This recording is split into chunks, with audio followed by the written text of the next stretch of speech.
So I think that's how the nation, as is always, every other season, as is the case with TV, there was the transfers, as those who are into sports would call it.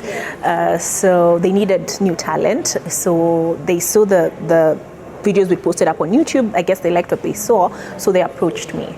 Well, thank you for joining us this great and wonderful evening on NTV Weekend Edition. This is that day when we go back way in time, where Daddy will wear sneakers going to a BOG meeting or parents meeting in high school, right?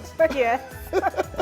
We're wearing sneakers and the official look, it was just so fashionable, so we're bringing it back. But we'll tell you the real reason why we're wearing sneakers and the suit and the official dress. You look lovely. Thank you. Yes. You don't look too bad. Yeah, we had great TV chemistry, but that was born out of, I think,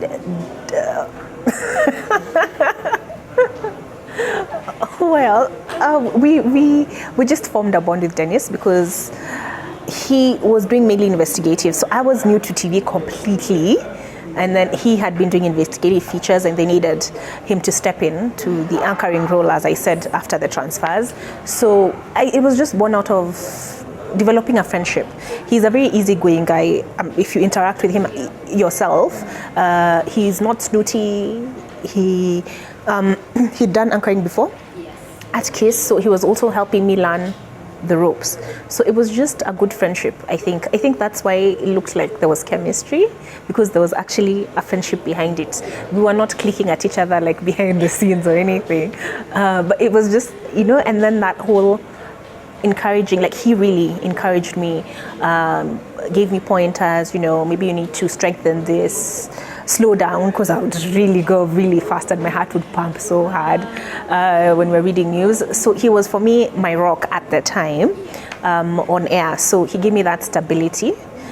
So in fact, I credit where I am now. At least now I'm able to anchor alone and I'm fine and I own my space. But some of that credit goes to him for having my back.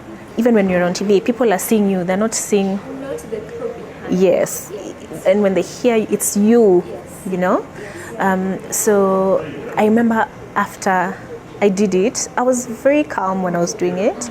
After I did it, the response it got is actually what made me a little bit anxious. I remember I was going home that night and we were neighbors with Kennedy Mureithi, the political affairs reporter. So he was dropping me.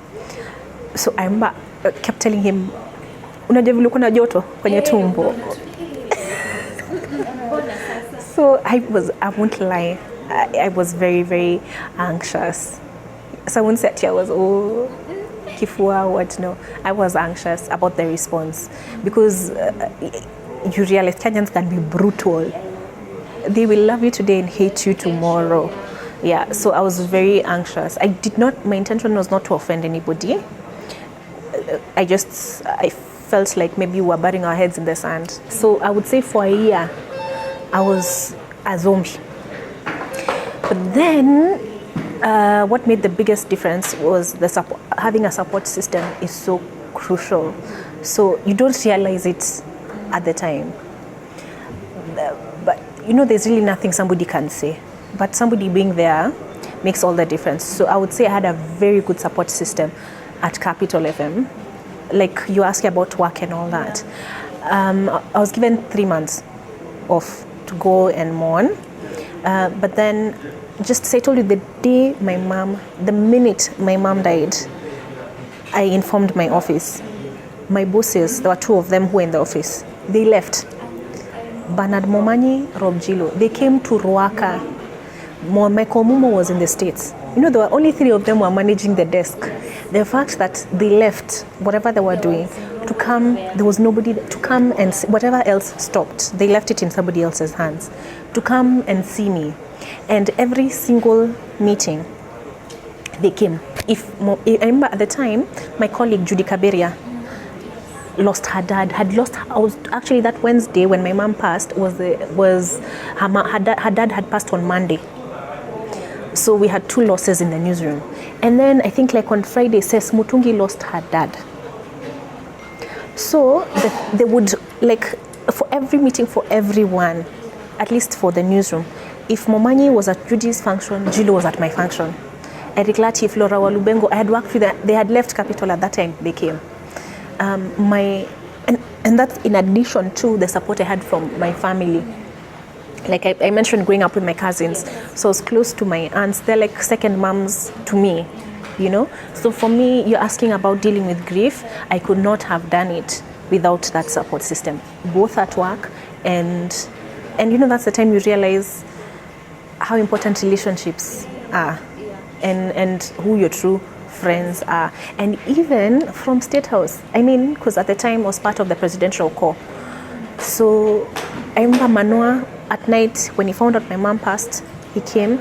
President Kenyatta in one of those states sent actually a statement on my mom. So that impressed, like, you don't really appreciate these relationships until you're in that situation. So for me, if it was not for the others, the support system, I don't think I would have survived as well or come through it and made peace with it as well. Because, you know, grief, you have to go through it, you can't go around it. Yes. Yeah. So most important for me, that support system. Because, you know, until then, you'd ask yourself, you know, when somebody has lost a loved one, what do you say? What can you say? There's nothing you can say. But for me, what made the difference was them just being. She had been unwell, so when she felt sick, she was in Samburu. Sorry, I was in Samburu. She was in Machakos. So I told her when I come back to Nairobi, she can come for a second opinion. So she came to Nairobi on a Monday. So I tell her I'll take her to hospital on Tuesday. The following day, she's like, no, I want to rest. So the whole Tuesday, I remember something was off. Do you know that you can just feel? I just felt off. And I remember the picture I took with, you know, Jumiano. He's